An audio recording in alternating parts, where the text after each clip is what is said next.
ETF index mutual funds నేర్చుకుని stock మార్కెట్లో రాణించాలనుకుంటున్నారా? వెంటనే ఈ నెంబర్కి కాల్ చేయండి.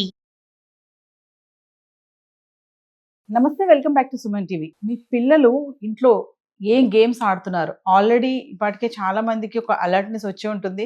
అసలు ఏంటి ఈ కొరియన్ లవ్ గేమ్, ఈ బ్లూ వేల్ గేమ్, ఈ గేమ్స్ ఏంటి? అసలు పిల్లలు ఎందుకు వీటికి అంత అడిక్ట్ అయిపోతున్నారు, అంతలా వాటిని ఎందుకు అలా ఫాలో అవుతున్నారు అనే దానిపైన మంచి సమాచారం అందించడానికి ఈ రోజు మనతో పాటు ఉన్నారు మేనేజ్మెంట్ ప్రొఫెషనల్ సాయి సూర్య గారు. నమస్తే అండి. నమస్తే అండి. కొరియన్ లవ్ గేమ్ గురించి, అంటే ఈ మధ్య కాలం జరిగిన ఇన్సిడెంట్ని బట్టి పేరెంట్స్ కూడా కొంచెం భయపడుతున్నారు. అంటే పేరెంట్స్కి మీరు చెప్పే సజెషన్స్ ఏమున్నాయి? మామూలుగా పిల్లలు చాలా మంది కొన్ని గేమ్స్ ఆడుతూ ఉంటారు. అంటే ఏ గేమ్స్ మంచిది, ఏ గేమ్స్ ఆడకూడదు అంటే మిమ్మల్ని అడిగితే పేరెంట్స్ ఎలా అబ్జర్వ్ చేస్తూ ఉండాలి? వాళ్ళ పిల్లలు ఈ గేమ్స్ ఆడుతున్నారు, ఈ గేమ్స్ అంటే ఇప్పుడు ఈ మధ్యకాలంలో బీటెక్లు, ఎంటెక్లు, ఇంటర్మీడియట్, డిగ్రీ, స్కూల్స్ పిల్లలు కూడా ఈ గేమ్స్ ఆడడం చూస్తున్నాం మనం. ఈ ప్లే స్టోర్ పెట్టుకొని ఆడడం, ఏవేమో గేమ్స్ ఆడతారు. అంటే వాటి వల్ల కొన్ని గేమ్స్ అంటూ ఉంటాయి కదా, ఇవి ఆడకూడదు, ఇవి ఆడితే ప్రమాదము, ఇప్పుడు ఇందులో ఎలా జరిగిందో ఇన్సిడెంట్లో అలా వెళ్ళిపోయే ఛాన్సెస్ కొన్ని గేమ్స్కి ఏమన్నా ఉన్నాయా అని మిమ్మల్ని అడిగితే? అలాంటిది లేదండి. ఇప్పుడు పబ్జి కానీ ఇవి కూడా ఎక్కువసేపు ఆడడము, మరి టూ మచ్ లైఫ్ని బయట వదిలేసి అదే పనిగా పెట్టుకొని ఆడడము, ఇలాంటివి చేస్తే ఆబ్వియస్లీ కళ్ళు పాడవుతాయి, హెల్త్ పాడవుతుంది.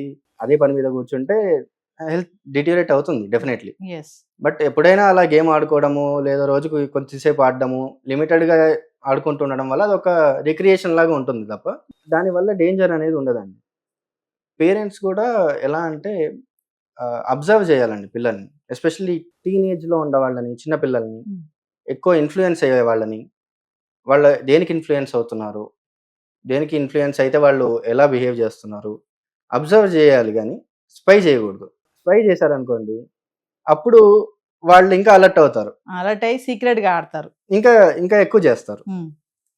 సో అబ్జర్వ్ చేసి కావాలంటే కమ్యూనికేట్ చేయండి, ఓపెన్ కమ్యూనికేషన్ ఉండి అబ్జర్వ్ చేస్తూ ఓపెన్గా కమ్యూనికేట్ చేసి మీ బాధ ఏంటి, ఏమైనా ఉంటే అని ప్రాపర్గా మాట్లాడుకొని, అలాంటివి ఏమైనా ఉంటే చిన్నప్పటి నుంచే ఇష్యూస్ వాటిని ఎలా సాల్వ్ చేయాలి అనే మార్గంలోకి వెళ్తే, ఇప్పుడు ఫర్ ఎగ్జాంపుల్ ఎవరికైనా ఒక చిన్న ఇష్యూ ఉంది, బుల్లియింగ్ ఉంటుంది స్కూల్స్లో కానీ, ర్యాగింగ్ అంటారు, ఇలాంటివి ఏమైనా ఉన్నప్పుడు అదొక చిన్న విషయం, వాటి గురించి మాట్లాడచ్చు. ఏమవుతుంది, ఓకే ఎలా ఎదుర్కోవాలి, అది వాళ్ళతో మాట్లాడి వాళ్ళని ట్రైన్ చేయొచ్చు.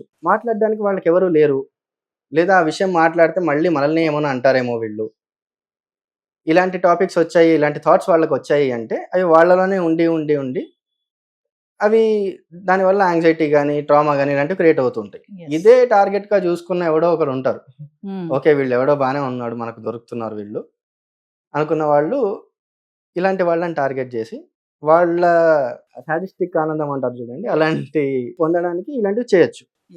సో ఇది కొరియన్ లవ్ గేమ్ అనేది యాక్చువల్లీ ప్రూవ్ అవ్వలేదు ఎక్కడ అదో గేమా కాదా అని.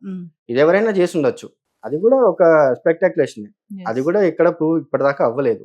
బ్లూ వేవ్ ప్రూవ్ అయింది, వెరిఫైడ్ అది, బట్ ఇవి కాదు. ఇంకా అంటే మనం ఈ కొరియన్ లవ్ గేమ్ అని మనం వెళ్ళి యాప్ లో కొడితే రాదు, దేంట్లో రాదు. కొరియన్ లవ్ గేమ్ అనేది ఏది లేదు అసలు. బ్లూ వేల్ అనేది కూడా ఇప్పుడు లేదు, ఎప్పుడు లేదు. అది వచ్చింది అలాగా, కొంతమందిని టార్గెట్ చేసి అతను అలా క్రియేట్ చేశాడు. దాని తర్వాత అది చాలా వైరల్ అయ్యి చాలా పాపులర్ అయ్యి దానికి కాపీ క్యాట్ లాగా ఎంతో మంది సిమిలర్గా 50 టాస్క్స్ ఇచ్చి ఇలా రకరకాల దేశాల్లో చాలా ట్రై చేశారు. బట్ అది బ్లూ వేల్ కాదు. అంటే టోటల్గా ప్రూవ్ అయింది ఏంటంటే ఇది ఒక ఆర్గనైజ్డ్ క్రైమ్ కాదు, ఎవరు చేయించేది కాదు. ఎవరైనా ఒక ఇండివిజువల్ కావాలంటే టార్గెట్ చేసుకొని చేసే విషయాలే ఇవన్నీ, ఇది గేమ్ కాదు. ఇంకొక విషయం, ఫైనల్ గా చాలా మంది పిల్లలు చూడండి అర్ధరాత్రి లేచి కూడా ఆడుతూ ఉంటారు. అది మరి అడిక్షన్ కాదంటారా? అడిక్షన్ అండి. లేచి ఆడడమే కాకుండా మాట్లాడుతూ ఉంటారు, మళ్ళీ మధ్య మధ్యలో ఎవరితో మాట్లాడుతున్నట్టుగానే మాట్లాడతారు. అరే నువ్వు అటు వెళ్ళు, నువ్వు ఇటు వెళ్ళు, ముందురా, నువ్వు దూకు, నువ్వు పరిగెత్తు. ఇంటరాక్టివ్ గేమ్స్ అండి. అంటే ఫర్ ఎగ్జాంపుల్ పబ్జి, BGMI ఉన్నాయి. వీటిల్లో ఏంటంటే హెడ్ ఫోన్స్ పెట్టుకొని దాంట్లో ఒక టీం ఉంటుంది. ఒక టీం ఉంటే ఆ టీంలో అవతల వాళ్ళతో మాట్లాడచ్చు, మన టీం వాళ్ళతో. వీళ్ళతో మాట్లాడుతూ దాంట్లో సిమ్యులేషన్ ఉంటుంది. సిమ్యులేషన్ గేమ్ అంటే ఒక ఏరియా తీసుకెళ్ళి ఆ ఏరియాలో డ్రాప్ చేస్తారు. ఆ గేమ్లో డ్రాప్ చేసి ఒకరినొకరు చంపుతూ ఉంటారు గేమ్లో. లాస్ట్లో ఎవరైతే ఏ స్క్వాడ్ అయితే మిగులుతుందో వాళ్ళు విన్నర్ అన్నట్టు. వీళ్ళు ఆర్మీ అన్నట్టుగా వాళ్ళకి డ్రెస్సులు వేసి ఆ గేమ్ అలా ఉంటుంది, ఒక సిమ్యులేషన్ గేమ్.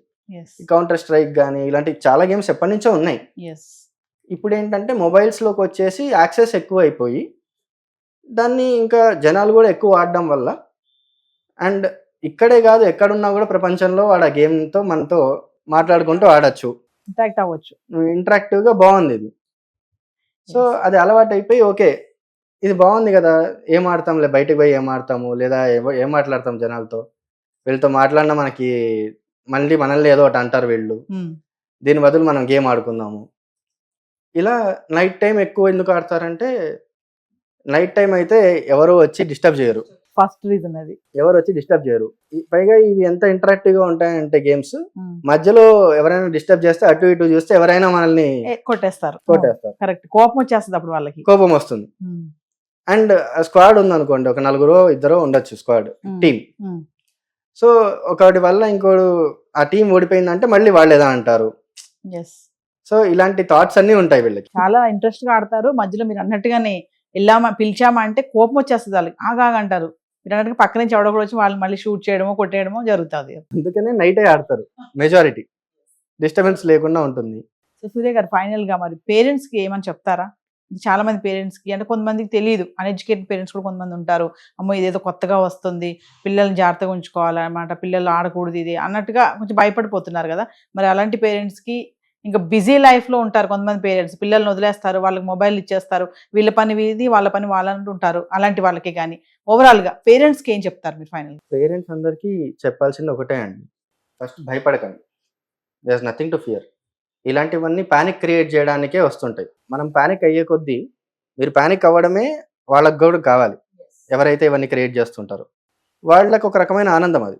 సో మీరు పానిక్ అవ్వకండి, ఈ పానిక్ అయ్యే విషయం కాదు, భయపడకండి, ఇదేం పాండమిక్ కాదు, ఇది ఏది కాదు. సో ఇలాంటివన్నీ అవాయిడ్ చేయడానికి ఏం చేయాలి, మీరు పిల్లల్ని స్పై చేయకుండా అబ్జర్వ్ చేయండి, ఓపెన్గా కమ్యూనికేట్ చేయండి, వాళ్ళతో మాట్లాడండి. ఏమైనా ఇష్యూస్ ఉంటే దాన్ని ప్రాపర్గా ఎలా సాల్వ్ చేయాలో ఆలోచించండి. ఒకవేళ వాళ్ళు ఏమైనా మీతో ఒకసారి కమ్యూనికేట్ చేస్తే ఇష్యూని, ఓ అవునా అని చెప్పి రివర్స్లో వాళ్ళని ఒక మాట మీరు అంటే ఇంకోసారి వాళ్ళు మీతో కమ్యూనికేట్ చేయరు. సో ఫస్ట్ వినండి, కమ్యూనికేషన్ ఎలా ప్రాపర్గా చేసుకోవాలో మీరు తెలుసుకోండి, లేదా దాన్ని ప్రాపర్గా ఎలా చేస్తారో ఆ ప్రొఫెషనల్గా దాన్ని తీసుకెళ్ళండి. సో మీరు అలా ఉన్నంత వరకు, ఆ ఓపెన్ కమ్యూనికేషన్ మెయింటైన్ చేసినంత కాలం ఎలాంటి ఇష్యూస్ రావు. అలా లేనప్పుడే వీళ్ళు లోన్లీగా ఫీల్ అయ్యి మిగతా ఇష్యూస్ అన్ని ఒక్కొక్కటిగా డెవలప్ అయ్యి వల్నరబుల్గా తయారవుతారు. అవి టార్గెట్ చేసుకున్న వాళ్ళకి ఈజీ అవుతుంది. సో అలా అవ్వకుండా ఉండాలి అంటే మీరు ప్రాపర్గా ఉంటే, కూల్గా డీల్ చేస్తూ ఉంటే, గట్టిగా చిన్నప్పటి నుంచే, చిన్న ఏజ్ నుంచే ఎటువంటి ఏమైనా ట్రామాస్ కానీ, ఇష్యూస్ కానీ, బుల్లింగ్ కానీ ఏమున్నా కానీ వాటిని ఎలా సాల్వ్ చేయాలి, అక్కడికే ఎలా వాటిని ఫినిష్ చేయాలి, మళ్ళీ ఇంక్రీజ్ అవ్వకుండా ఇష్యూస్, అది మీరు వాళ్ళకి కూడా డెవలప్ చేస్తే ఈజీ. అంతేగాని ఒక ట్రామాతో, ఒక ఇష్యూతో ఎవరైనా వస్తే దానికే ఇంకొంచెం మీరు యాడ్ చేసి ఓకే అని చెప్పి మీ ట్రామాను కూడా వాళ్ళకి ప్రొజెక్ట్ చేసి పంపిస్తే అంతే, అది ఇంకా తర్వాత జనరేషన్స్ కూడా అలా పెరుగుతూ పోతుంది తప్ప తగ్గదు. సో ఫైనల్గా అంతే అండి, భయపడకండి, మీరు ప్రాపర్గా కమ్యూనికేట్ చేయండి, ప్రశాంతంగా ఉండండి, అంతే. That's all. Thank you.